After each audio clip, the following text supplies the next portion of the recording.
এখন তো নতুন আরেকটা ভেজাল লেগে গেছে, পিআর পদ্ধতিতে নির্বাচন চায়। ক্ষুদ্র ক্ষুদ্র কিছু দল আছে, এরা কি পদ্ধতিতে চায়? পিআর পদ্ধতিতে সংখ্যানুপাতের ভিত্তিতে পার্লামেন্ট মেম্বার নির্বাচিত হয়। আমি এটার পক্ষে না, শরীয়তও এটাকে সমর্থন করেন। কারণ আপনি যাকে নেতা বানাবেন তাকে চিনতে হবে, কথা বলেন। কিন্তু পিআর পদ্ধতির নির্বাচন হচ্ছে ব্যক্তিকে ভোট দিলেন না, মার্কাকে ভোট দিলেন, তাকে। তারপরে সংখ্যানুপাতের ভিত্তিতে পার্লামেন্ট মেম্বার হবে, অর্থাৎ বাংলাদেশে যে দল 1% ভোট পাবে সে 3টা আসন পাবে সংসদে, ওটা যে 10% ভোট পাবে 30টা আসন পাবে। এটা হচ্ছে সংখ্যানুপাতের ভিত্তিতে আপনার সংসদে নির্বাচিত প্রতিনিধি পাঠান। কিন্তু আপনি তো আপনার এমপি কে হবে তাই জানলেন না, কথা বলেন। তো পরবর্তীতে দেখা গেল সংখ্যানুপাতের ভিত্তিতে নির্বাচন হয়ে গেল, আপনার এলাকার ভাগে পড়লো এমন এক এমপি যে মাদারজাত চোর। কি করবেন? বলেন কি থাকবে? আমি কিন্তু গালি দেই নাই। মাদারজাত চোর মানে জন্মসূত্রে চোর, মানে ওর বাপও চোর ছিল, ও কি চোর। কিছু করার থাকবে? 2 নাম্বার সমস্যা যেটা হবে আমি বলে দিচ্ছি, আমাদের দেশের জন্য হুমকি পিআর পদ্ধতিতে নির্বাচন। কেন? বাংলাদেশে হিন্দুদের ভোট আছে লক্ষ লক্ষ। এই হিন্দুরা, হিন্দু বৌদ্ধ খ্রিস্টান ঐক্য পরিষদ যদি পিআর পদ্ধতিতে নির্বাচনে অংশগ্রহণ করে, তা তারা সংখ্যানুপাতের ভিত্তিতে জাতীয় সংসদে অসংখ্য আসন পেয়ে যাবে। বাংলাদেশে যে পার্বত্য চট্টগ্রামে আছে উপজাতি, তারা দীর্ঘদিনের দাবি তাদেরকে আদিবাসী স্বীকৃতি দিতে হবে। আমরা বলি আদিবাসী না, তারা উপজাতি।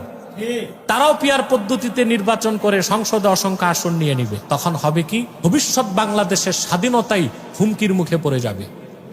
যে সরকার হবে, সরকার যে হবে সে হবে একটা প্যারালাইজড গভর্নমেন্ট, আর দেশ হবে একটা প্যারালাইজড স্টেট। পশ্চিমারা এটাই চায় যে আমাদের দেশটাও দুর্বল থাক, সরকার যে হবে সেও দুর্বল থাক, তখন যা খুশি তা চাপায় দেওয়া যাবে। অথবা আপনাদের এখন চিন্তা করা উচিত, 2-4টা সিট আর আসনের জন্য যারা পিআর করে দেশ গরম করতেছেন, নিজেদের স্বার্থ দেখলেন, দেশের স্বার্থ দেখবেন না, এটা বড় একটা ভুল কাজ হয়ে যাবে। মোটের উপর আমি যেটা বলবো, পশ্চিমাদের কোন আদর্শ অনুসরণ করা মুসলমানদের সুযোগ নাই। কারণ শরীয়তের বিধান হচ্ছে কাফের মুশরিক বেঈমানদের সাদৃশ্য রেখে কিছু করা যাবে না, বরং তাদের সাদৃশ্য হয় এমন কাজে বিরোধিতা করতে হবে। কি করতে হবে? বিরোধিতা করতে হবে। আজকে দেখতেছেন নিউ ইয়র্কে মেয়র পদপ্রার্থী একজন মুসলিম নামধারী মামদানি, কিন্তু এই কোনো খাঁটি মুসলমানও না, নামটা শুধু মুসলমানের। আমেরিকাতে কথা উঠতেছে যে এই লোক তো মেয়র হইলে খেলাফত কায়েম করবে, যে লোক নামাজ পড়ে না, এক ওয়াক্ত ইসলামের মৌলিক বিশ্বাস নাই, শুধু নামটা মুসলিম, বলতেছে সে যদি ক্ষমতায় যায় খেলাফত কায়েম করে ফেলবে নিউ ইয়র্কে।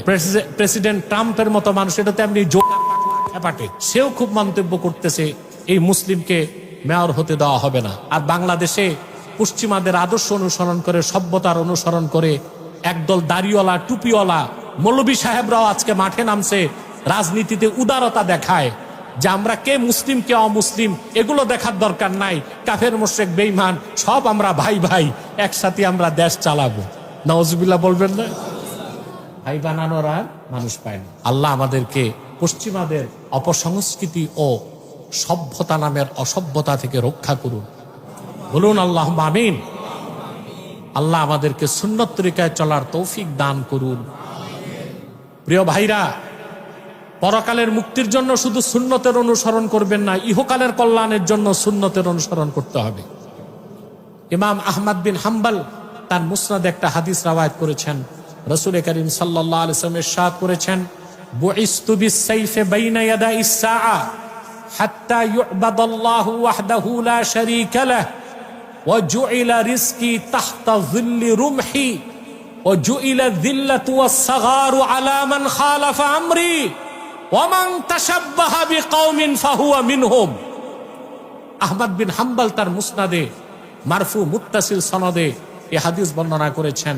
রাসূল করিম সাল্লাল্লাহু আলাইহি ওয়াসাল্লাম ইরশাদ করেছেন, বুইস্তু বিস-সাইফি বাইনা ইয়াদাইস সাআ, আমি মুহাম্মদ সাল্লাল্লাহু আলাইহি ওয়াসাল্লামকে আল্লাহ তাআলা তরবারি দিয়ে প্রেরণ করেছেন। এর বাণী, আল্লাহ আমাকে প্রেরণ করে আমার উম্মতের উপর জিহাদকে ফরজ করছেন। কতদিন? যতদিন পর্যন্ত না সমগ্র পৃথিবীর মানুষ এক আল্লাহর ইবাদত শুরু না করে। সুবহানাল্লাহ বলবেন। আর আমার রিজিককে নির্ধারণ করা হয়েছে, রাখা হয়েছে আমার ব্যবহৃত ঢালের ছায়াতলে। ওয়াজুইলাত যিল্লাতু ওয়াস-সাগারু আলা মান খালাফা আমরি, আর যে ব্যক্তি বা গোষ্ঠী আমার সুন্নতের বিরোধিতা করবে, আল্লাহর পক্ষ থেকে লাঞ্ছনা এবং তুচ্ছতা তাদের উপর বরাদ্দ হবে। তাহলে মুক্তি চান? পশ্চিমাদের ফর্মুলায় ধোকায় আছেন আপনারা। গণতন্ত্রের নামে ওরা ধোকা দিচ্ছে পৃথিবীর মানুষকে। সেকুলারিজম, ধর্মনিরপেক্ষতার কথা বলে তারা ধোকা দিচ্ছে মানুষকে। আজকে দেখতেছেন নিউ ইয়র্কে মেয়র পদপ্রার্থী একজন মুসলিম নামধারী, মামদানি, কিন্তু এই কোনো খাঁটি মুসলমানও না, নামটা শুধু মুসলমানের। আমেরিকাতে কথা উঠতেছে যে এই লোক তো মেয়র হইলে খেলাফত কায়েম করবে, যে লোক নামাজ পড়ে না এক ওয়াক্ত, ইসলামের মৌলিক বিশ্বাস নাই, শুধু নামটা মুসলিম, বলতেছে সে যদি ক্ষমতায় যায় খেলাফত কায়েম করে ফেলবে নিউ ইয়র্কে।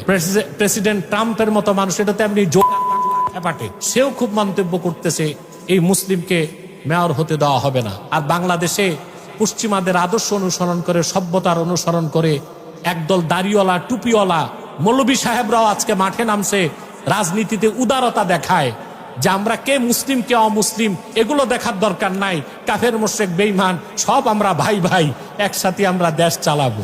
নাউজুবিল্লাহ বলবেন না? ভাই বানানোর আর মানুষ পায় না। আল্লাহ আমাদেরকে পশ্চিমাদের অপসংস্কৃতি ও সভ্যতা নামের অসভ্যতা থেকে রক্ষা করুন, বলুন আল্লাহুম্মা আমিন। আল্লাহ আমাদেরকে সুন্নত তরিকায় চলার তৌফিক দান করুন। 10ই মুহররম রোজা রাখবেন, আর আগের দিন 9 তারিখও রোজা রাখবেন। সর্বোত্তম হচ্ছে 9, 10, 11 3 দিনই রোজা রাখা। কমসে কম রাখলেও 10 তারিখ রাখবেন, 9 তারিখ রাখবেন। আল্লাহ আমাদেরকে কবুল করুন, মঞ্জুর করুন। হ্যাঁ, কবে কবে? আগামী রবিবার ইনশাআল্লাহ মুহররম শরীফ উপলক্ষে আব্বাসী মঞ্জিল জোনপুর দরবার শরীফে অত্যন্ত বরকতপূর্ণ মাহফিল অনুষ্ঠিত হতে যাচ্ছে। আপনাদেরকে দাওয়াত করে রাখলাম, যাওয়ার চেষ্টা করবেন ইনশাআল্লাহ বাদে মাগরিব থেকে। হ্যাঁ, এক ভাই প্রশ্ন করেছেন ইয়াজিদ কি কাফের নাকি মুসলমান? দেখুন, পূর্ববর্তী সমস্ত ইমামগণ বলেছেন ইয়াজিদ ছিল ফাসেক। পাশাপাশি 27 জন মুজতাহিদ বলে গেছেন ইয়াজিদ ছিল কাফের।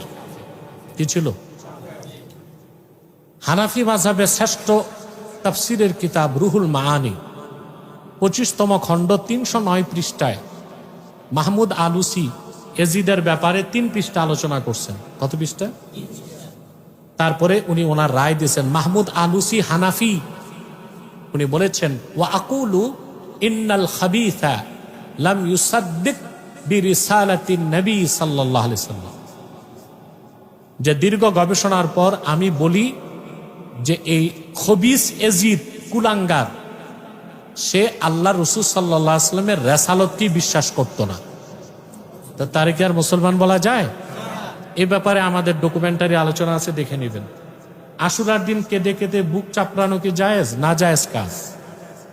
আশুরার দিন হুসাইন দিবস পালন কি জায়েজ? হ্যাঁ। ইমাম হোসেনের নামে যদি দিবস পালন করা হয় এটা তো গৌরবের বিষয়।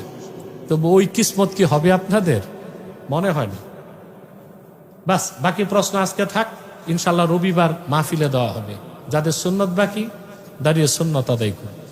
আমি আজকে একটা গ্যারান্টি দিতে পারি জাতীয় নাগরিক কমিটিকে, তোমরা হেফাজতে ইসলামের 3টা দাবি মানো। যে 3টা দাবি, 3টা দাবি তাহরিক খাতমে নবুয়ত বাংলাদেশেরও।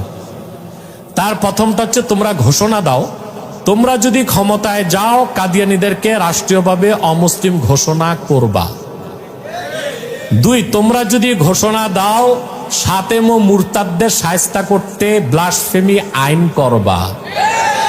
তোমরা যদি ঘোষণা দাও কোরআন সুন্নাহ বিরোধী কোনো আইন বাংলাদেশে হবে না, ইনশাআল্লাহ 14 কোটি মুসলমানের মধ্যে যারা খাঁটি মুসলমান তোমাদেরকে নির্বাচিত করে ক্ষমতায় পাঠিয়ে দিবে ইনশাআল্লাহ। আমি তোমাদেরকে গ্যারান্টি দিতে পারি ইনশাআল্লাহ। নতুন যে দলটা হয়েছে জাতীয় নাগরিক কমিটি, এ ভাইরা আমার কথায় নারাজ। সমন্বয়কদের কোন এক শীর্ষ পর্যায়ের ওরা আমার কাছে গিয়েছে, আগেও গেছে, এখনো যায়। ওরা নারাজ, আমার কিছু বক্তব্য তাদের গায়ে লেগেছে। আমি তোদের কল্যাণই চাই। আমি তো জানি যারা 15 বছরের স্বৈরাচারকে ঝাড়ু ঝাঁটা দিয়ে বিতাড়িত করছে, ওরা রাজনীতিবিদ হিসেবে সফল না, কিন্তু বীর সন্তান। বীর হিসেবে তাদের পদক দেওয়া দরকার। কিন্তু তাদের ভবিষ্যৎটা তো আমি দেখতেছি তাদের জন্য বিপদ ডেকে আনবে। তারা যদি একটি জাতীয় ঐক্যমতের সরকার করতে পারত, গণপরিষদের মতো কিছু করে যদি সংবিধানটাকে চেঞ্জ করে 5ই জুলাইয়ের বিপ্লবটাকে, 5ই আগস্টের বিপ্লবটাকে বৈধতা দিয়ে দিত, তাহলে ভবিষ্যতে যারাই ক্ষমতায় আসুক এই সমন্বয়কদেরকে বিচারের আওতায় আনতে পারত না।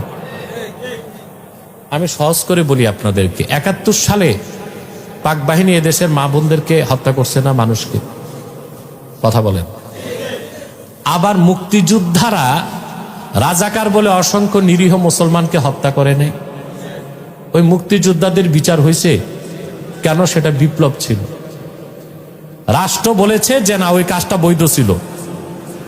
এখন 5ই আগস্টের পর সমন্বয়কদের কাজগুলোকে বৈধতা তো দেওয়া হয় নাই, তা তারাও কি ফেঁসে যেতে পারে না? তা আমরা তো তাদের কল্যাণ চাই, যে আমরা তো এইরকম একটা গভর্নমেন্ট চাই না। আমরা চেয়েছিলাম সকল রাজনৈতিক দল থেকে আলেম ওলামা পীর মাশায়েখকে মুরব্বি রেখে একটা জাতীয় ঐক্যমতের সরকার হতো, তারা সংবিধানটা বদলাতো, তোমাদের কাজের বৈধতা দিত, তাহলে তোমরা বেঁচে যেতা। রাজনীতি করে ক্ষমতায় যাওয়া সফলতা না, বিপ্লবকে কার্যকর করা সফলতা।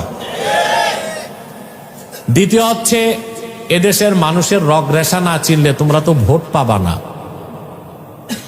এই জন্যই আমি তোমাদের সমালোচনা করি। মূলত সমালোচনাটা আক্রোশ থেকে করি না। কিন্তু তবে যে মন্দির পাহারা দেওয়ার দায়িত্ব আলেমদের না, এটা যে আলেমরা করছে ভুল কাজ করছে। ওটার আবার পাওনা ভারত বুঝাই দিছে। কারণ ভারত হচ্ছে শক্তের ভক্ত, নরমের জম। দেখেন নাই মোদি গেছে আমেরিকা, ট্রাম্প এমন ধমক ধমকাইছে, মোদির ধুতি ঢিলা হয়ে গেছে। তারপর ভারতে এসে এখন হরে রাম করতেছে। ও তো শক্তের ভক্ত, নরমের জম। আমি যখন শুনেছেন আপনারা, যখন মমতা বলছে বাংলাদেশে সামরিক হস্তক্ষেপ করতে, আমি একটা ধমক দিছিলাম। আমার এক ধমকে দিল্লি থেকে কলকাতা পর্যন্ত সব কাঁপছে। এক আব্বাসীর ধমকই তো সইতে পারো না। 14 কোটি যদি ধমক দেয় তো অ্যাটম লাগবে না, এমনি ভারত ফেটে যাবে। ইয়াতুফুনা বিহি ওয়া ইয়াজাবুনা লাহু ওয়া ইয়াকুলুনা হাল্লা উদিয়াত হাদিহিল লাবিনা ফাআনা লাবিনা ওয়া আনা খাতামুন নবিয়্যিন। আখরাজাহুল বুখারী ফিস সহিহ। তাহরিকে খাতমে নবুয়ত বাংলাদেশ কর্তৃক আয়োজিত আজকের জাতীয় ইফতার মাহফিল 2025-এ আজকের এই মুতাবাররাক প্রোগ্রামে যারা উপস্থিত হয়েছেন তাদের সকলকে আমার পক্ষ থেকে হৃদয় নিংড়ানো ভালোবাসা, শুভেচ্ছা এবং অভিনন্দন জ্ঞাপন করছি। সম্মানিত সুধী, তাহরিকে খাতমে নবুয়ত বাংলাদেশ সহ খাতমে নবুয়তের আন্দোলনে আছে এরকম সংগঠনগুলো যুগের পর যুগ সারা দেশে খাতমে নবুয়তের আন্দোলন করার কারণে একটি বড় সফলতা আল্লাহ তাদেরকে দিয়েছেন। বাংলাদেশের আনাচে কানাচে শুধু মুসলমানরা না, বরং অন্য সম্প্রদায়ের লোকও জেনে গেছে কাদিয়ানীরা একটি অমুসলিম সম্প্রদায়। আর এই ক্ষেত্রে আল্লাহ তাআলা সবচেয়ে বেশি কবুল করেছেন তাহরিকে খাতমে নবুয়ত বাংলাদেশকে। এই সংগঠন প্রতি বছর অসংখ্য মুবাল্লেগ তৈরি করে মাঠে নামায়, যাদের ওয়াজ মাহফিলে নির্দেশনায় থাকে আকীদা খাতমে নবুয়তের বিষয়টা জনগণকে বুঝাবে। আকীদা খাতমে নবুয়ত অস্বীকারী কাদিয়ানী সম্প্রদায়ের ফিতনা থেকে দেশ ও জাতিকে মুক্ত রাখবে। তাহরিকে খাতমে নবুয়ত বাংলাদেশ বৃত্তিকে কাজে সফল হয়েছে আলহামদুলিল্লাহ। তাহরিকে খাতমে নবুওয়াত বাংলাদেশের আরেকটা উইং হচ্ছে ইসলামিক গবেষণা পরিষদ বাংলাদেশ। ইতিমধ্যে গবেষণা পরিষদ চ্যালেঞ্জ করে রেখেছে, কাদিয়ানীরা যে অমুসলিম, কাদিয়ানীদের কাছে কেউ যে প্রমাণ চাইতে পারবে না, বরং একটা কারণে তাদেরকে বসানো যায়, তারা যে কাফের সেটা আমরা প্রমাণ দিব। কিন্তু কেউ যদি তাদের কাছে দলিল চায়, তো যে দলিল চাবে তার ঈমান নষ্ট হয়ে যাবে। কত সেনসিটিভ বিষয়টা আমি কি চিন্তা করছি। ইমাম আবু হানিফা রহমতুল্লাহ বলেছেন, কোন বেঈমান যদি মিথ্যা নবুয়ত দাবি করে আর কোন মুসলিম যদি যে তার কাছে বলে তুমি যে নবী, তার প্রমাণ কি, যে প্রমাণ চাবে সেও কাফের হয়ে যাবে। কারণ মুহাম্মদ সাল্লাল্লাহু আলাইহি সাল্লামকে প্রেরণ করে ১৫০০ বছর আগে আল্লাহ তাআলা নবুয়ত ও রিসালাতের দরজা চিরতরে বন্ধ করে দিয়েছেন, যেটার ঘোষণা দেয় কোরআন, যেটা ঘোষণা দেয় সূরা আহজাবের ৪০ নম্বর আয়াত শুধু আছে তাই না, আনোয়ার কাশ্মীরির মতে ১০০০ আয়াত প্রমাণ দেয় মুহাম্মদ সাল্লাল্লাহু আলাইহি ওয়াসাল্লাম আল্লাহর শেষ নবী। এই ঘোষণা দিয়ে গেছেন আদম থেকে ঈসা পর্যন্ত ১,০০,০০০-এর উপর নবী রাসূল। মুহাম্মদ সাল্লাল্লাহু আলাইহি ওয়াসাল্লাম আল্লাহর শেষ